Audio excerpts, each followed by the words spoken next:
اللہ تبارک و تعالیٰ نے قرآن مجید میں سورہ فاتحہ کے اندر ہمیں یہ تلقین فرمائی ہے کہ تم مجھ سے راستہ مانگو لیکن راستہ صراط مستقیم کا مانگو، اور صراط مستقیم وہ والا مانگو جس پر انعام یافتہ لوگ موجود ہیں۔ اہدنا الصراط المستقیم، اے اللہ ہمیں سیدھی راہ پر چلا۔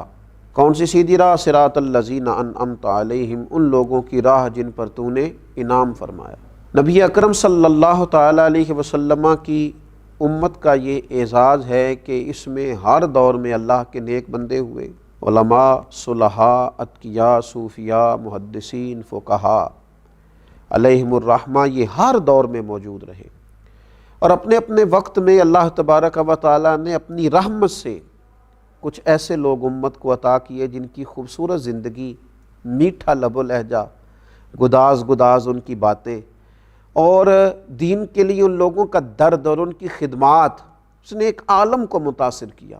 آپ سب حضرات جانتے ہیں کہ میرے قبلہ عالم، مرشد عالم، سیدی سندی مرشدی حضرت تاج الشریعہ الحاج الشیخ مفتی محمد اختر رضا خان صاحب رحمۃ اللہ علیہ، آپ نے عالم اسلام میں دین کی خدمات سر انجام دی۔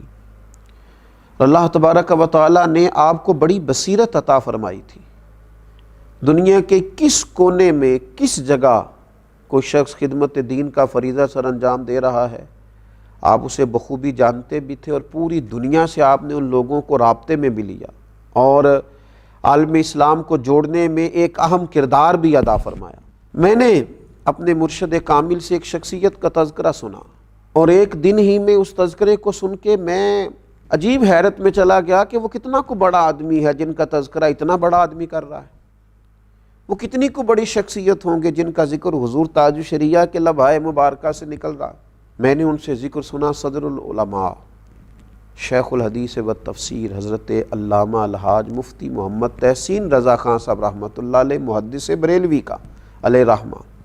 آپ حضرت تاج الشریعہ کے برادر نسبتی بھی تھے، اور اعلیٰ حضرت فاضل بریلوی رحمۃ اللہ علیہ کے چھوٹے بھائی مولانا حسن رضا خان صاحب رحمۃ اللہ علیہ کے پوتے تھے۔ اصول مفتی اعظم علیہ رحمہ کے خلیفہ اور منظور نظر تھے۔ حضرت محدث اعظم رحمۃ اللہ علیہ کے قابل ترین، لائق ترین شاگردوں میں سے تھے۔ آپ کا علمی قد کاٹ، آپ کا علمی وقار، آپ نے نصف صدی کے قریب تقریباً بریلی شریف میں حدیث پاک کا درس دیا۔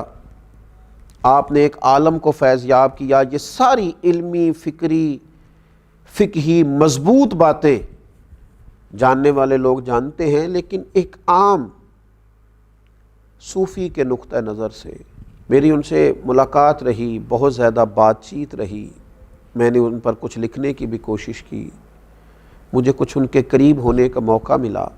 میں نے 3 چیزیں ان کے اندر دیکھیں جو کہ ایک انسان کو انسان کامل بناتی ہیں اور ایک خوبصورت شخصیت کی تشکیل کرتی ہیں۔ سب سے پہلی بات، اسے کبھی بھلایا نہیں جا سکتا، وہ یہ تھا کہ حضرت کے مزاج میں بلا کی سادگی تھی۔ وہ جو رسول پاک صلی اللہ تعالیٰ علیہ وسلم نے فرمایا ہے نا، جنت میں اکثر بھولے لوگ جائیں گے۔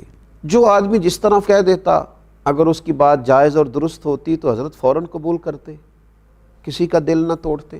اتنا بڑا آدمی ہے جس کے ہزاروں لاکھوں شاگرد ہیں، عقیدت مند ہیں، ارادت مند ہیں، اور وہ ایک سائیکل رکشے پر سوار ہوتا، سادہ سا کرتا، سادہ سا پاجامہ، اور غریب لوگ، سادہ لوگ کہتے حضرت ذرا میرے سر پہ ہاتھ تو رکھنا،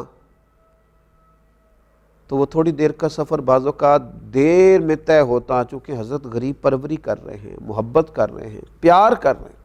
ان کے مزاج کی سادگی اور خوبصورتی، وہ بڑے عالم تھے لیکن لوگ کہتے تھے وہ بڑے ہیں، وہ بے نیاز تھے۔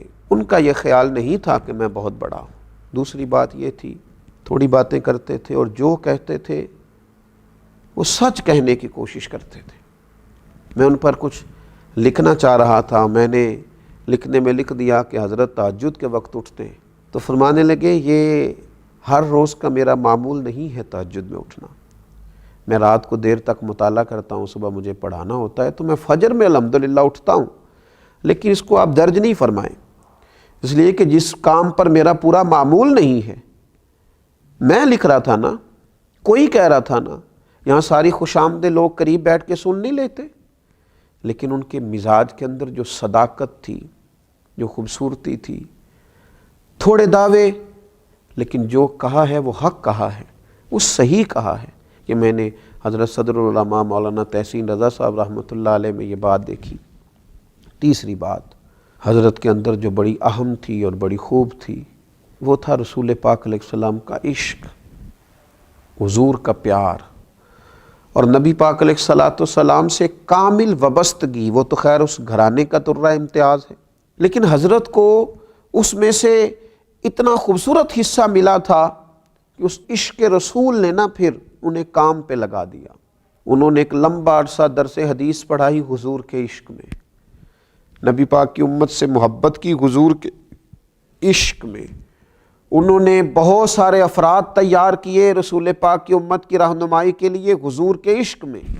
مدینہ منورہ میں حاضر تھا میں، مفتی ناگپور حضرت مفتی مجیب اشرف صاحب رحمۃ اللہ علیہ موجود تھے، اور ہم مدینہ طیبہ میں بیٹھے تھے، اور بیٹھے بیٹھے حضرت مولانا تحسین رضا صاحب رحمۃ اللہ علیہ کا ذکر شروع ہوا تو حضرت مفتی مجیب اشرف صاحب کا ایک جملہ بھولتا نہیں، کہنے لگے وہ میرے استاذ ہیں لیکن بھلے آدمی ہیں، بھلے آدمی ہیں، سیدھے سادے آدمی۔